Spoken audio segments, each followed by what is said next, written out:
பெண்கள் பயன்பெறும் வகையில் அவர்களின் முன்னேற்றத்திற்காகவும் பாதுகாப்பிற்காகவும் பல்வேறு திட்டங்கள் தீட்டப்பட்டு இதுவரை சிங்கப்பெண் சிறப்பு அதிரடிப்படை திட்டம், தாய்மாமன் தங்கமோதிர திட்டம், வெற்றி மகளிர் ஆடுகள் வளர்ப்பு திட்டம், அண்ணனின் சீர்திட்டம் போன்ற திட்டங்கள் அறிவிக்கப்பட்டு அதற்கான நிதி ஒதுக்கீடும் செய்யப்பட்டு நடைமுறைப்படுத்த நடவடிக்கைகள் மேற்கொள்ளப்பட்டு வருகிறது. மேலும் நமது அரசு மக்களின் வாழ்வாதார முன்னேற்றத்தினை முதன்மை நோக்கமாக கொண்டு வெற்றி தொலைநோக்கு திட்ட ஆவணத்தினை வெற்றி விஷன் டாக்குமெண்ட் வெளியிட்டுள்ளது.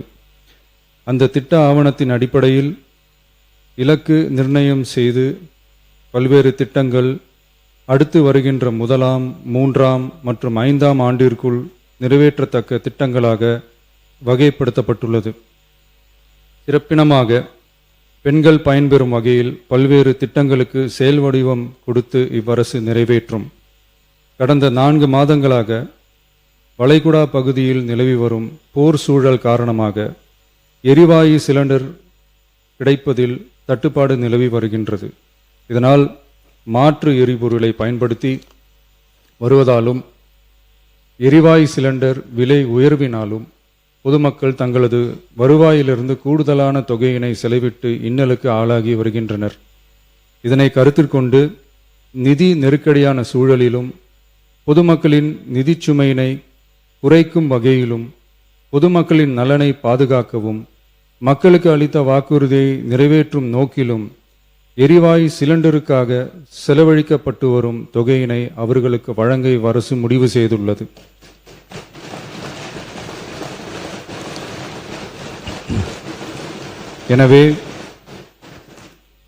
எனவே குடும்பத் தலைவிகள் பயன்பெறும் வகையில் முதல் கட்டமாக அன்னபூர்ணி சூப்பர் 6 திட்டத்தில் ஆண்டிற்கு 3 விலையில்லா எரிவாயு சிலிண்டர்கள் வழங்கப்படும்.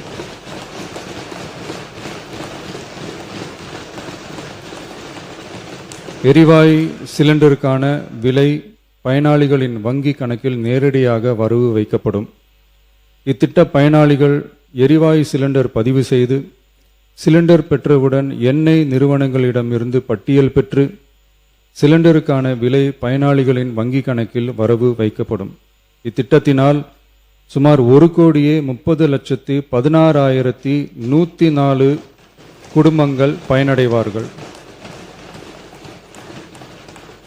அதாவது ஆண்டு வருமானம் ரூபாய் 2.5 லட்சத்திற்கு மிகாமல் உள்ள பொருளாதாரத்தில் பின்தங்கியுள்ள குடும்பத்தினர், சிறு குறு விவசாய குடும்பத்தினர், மாற்றுத்திறனாளி குடும்பத்தினர் போன்ற சமூகத்தில் உள்ள நலிந்த குடும்பத்தினர் பயனடைவார்கள். இத்திட்டத்தினை செயல்படுத்துவதற்கான ஆயத்த பணிகள் துவங்கப்பட்டுள்ளது. இத்திட்டம் வரும் பொங்கல் பண்டிகை ஜனவரி மாதம் முதல் செயலாக்கத்திற்கு கொண்டு வரப்படும்.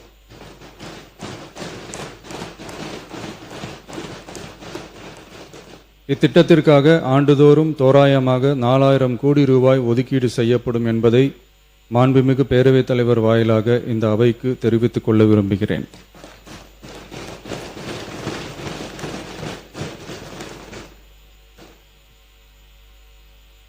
மாண்புமிகு பேரவைத் தலைவர் அவர்களே, சென்னையில் உள்ள மீனம்பாக்கம் விமான நிலையம் இந்திய விமான நிலையங்கள் ஆணையத்தால் AAI இயக்கப்படுகிறது.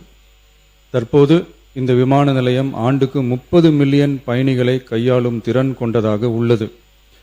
வளர்ந்து வரும் சென்னை மாநகரத்தின் தேவைகளை கருத்தில் கொண்டும் பயணிகளின் வசதிகளை கருத்தில் கொண்டும் தொழில் வளர்ச்சியினை கருத்தில் கொண்டும் சரக்கு போக்குவரத்தை அதிகரிக்கும் வகையிலும் புதிய விமான நிலையம் அமைப்பதற்கான தேவை ஏற்பட்டு உள்ளது.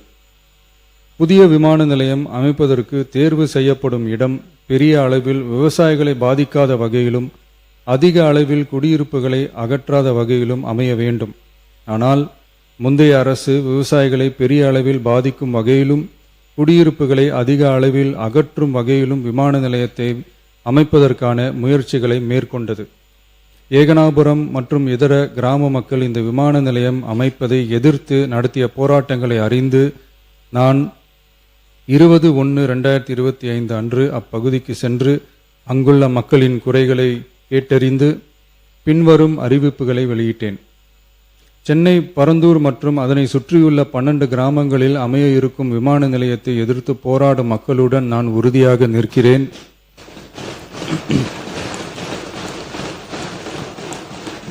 நீண்ட நாட்களுக்கு மேலாக இந்த திட்டத்திற்கு எதிராக போராடி வரும் விவசாயிகளுக்கு எனது ஆதரவை தெரிவித்துக் கொள்கிறேன்.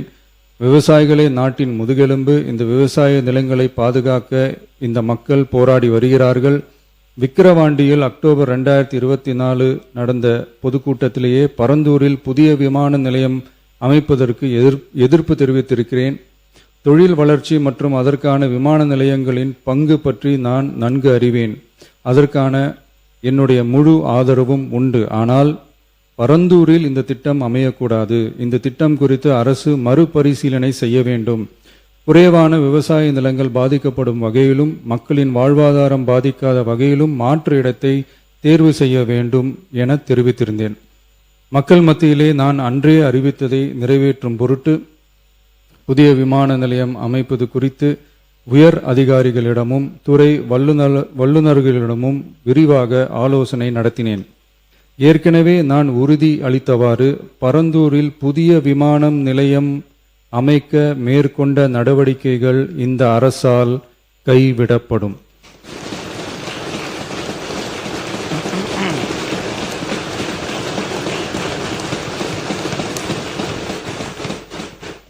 துறை சார்ந்த வல்லுநர்கள் மற்றும் கல்வியாளர்கள் ஆகியோர்களிடம் கலந்தாலோசித்து விவசாய நிலங்கள் மற்றும் குடியிருப்புகளுக்கு பெரிய அளவில் பாதிப்பு ஏற்படாதவாறு புதிய விமான நிலையம் அமைப்பதற்கான பொருத்தமான சில மாற்று இடங்கள் தேர்வு செய்யப்பட்டுள்ளன.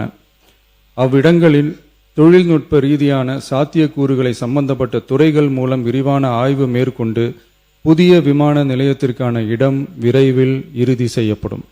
இதற்கிடையில் சென்னை மீனம்பாக்கம் விமான நிலையத்தை மேலும் விரிவாக்கம் செய்து அதன் வடமேற்கு பகுதியில் ஆண்டுக்கு கூடுதலாக 20 மில்லியன் பயணிகளை கையாளக்கூடிய டெர்மினல் 5 என்ற புதிய பயணிகள் முனையம் அமைக்க ஏர்போர்ட்ஸ் அத்தாரிட்டி ஆஃப் இந்தியாவுடன் இணைந்து அணுகுசாலை மற்றும் மேம்பாலம் அமைப்பதற்கான நடவடிக்கைகள் மேற்கொள்ளப்படும்.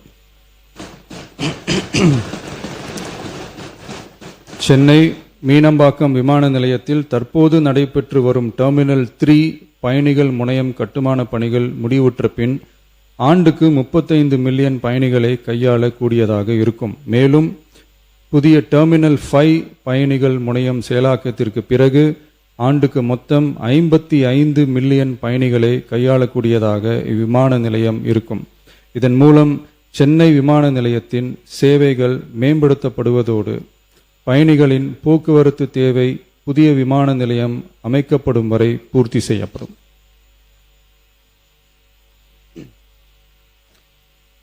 மாண்புமிகு பேரவைத் தலைவர் அவர்களே, ஒரு மாநிலத்தின் உண்மையான முன்னேற்றம் என்பது அதன் பொருளாதார வளர்ச்சியால் மட்டுமல்ல, பெண் கல்வி, வேலைவாய்ப்பு, மருத்துவம், வணிகம் மற்றும் சமூக வாழ்வின் அனைத்து தளங்களிலும் சுதந்திரமாகவும் பாதுகாப்பாகவும் பங்கேற்கும் வாய்ப்புகளாலும் அளவிடப்படுகிறது. மகளிரின் பயண சுதந்திரம் அவர்களின் பொருளாதார சுதந்திரத்திற்கும் குடும்பங்களின் முன்னேற்றத்திற்கும் அடித்தளமாக இருக்கிறது. தற்போது செயல்படுத்தப்பட்டு வரும் மகளிர் கட்டணமில்லா பயண திட்டத்தில் மாநகரம் நகர்ப்புறங்களில் சாதாரண மற்றும் மலைப்பகுதி பேருந்துகளில் 40 கிலோமீட்டர் வரை மட்டுமே பயணம் செய்ய அனுமதிக்கப்பட்டு வருகிறது. எக்ஸ்பிரஸ், எல்எஸ்எஸ், டீலக்ஸ் பேருந்துகள் மற்றும் புறநகர் பேருந்துகளில் கட்டணமில்லா பயணம் அனுமதிக்கப்படுவதில்லை.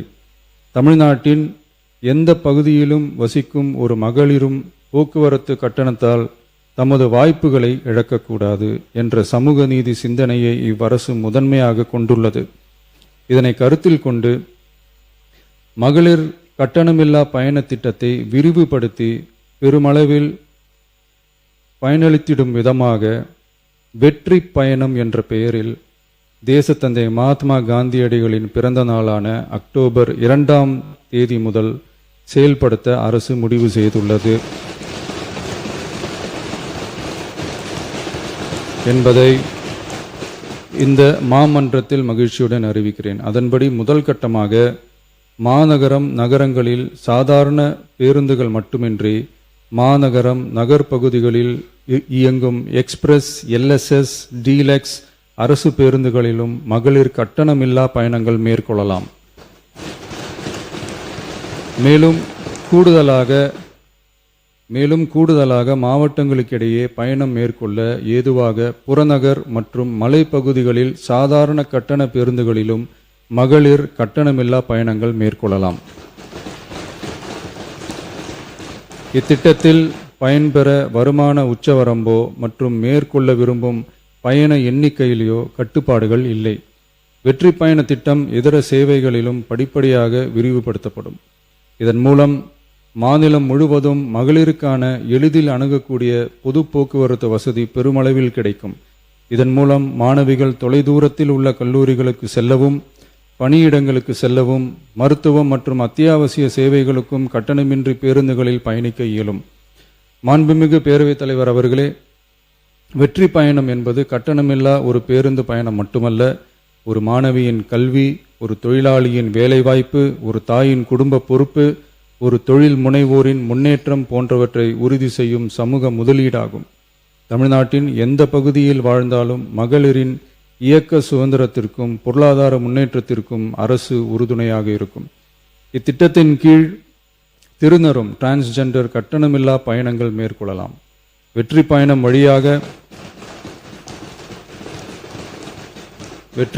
வழியாக மகளிரின் வாய்ப்புகள் விரிவடைந்து குடும்பங்கள் முன்னேறி சமூக நீதியும் சமத்துவமும் நிலை பெற்று வளமான வெற்றி தமிழ்நாட்டை உருவாக்கும் நமது பயணம் மேலும் வலுப்பெறும் என்பதை தெரிவித்துக் கொள்கிறேன்.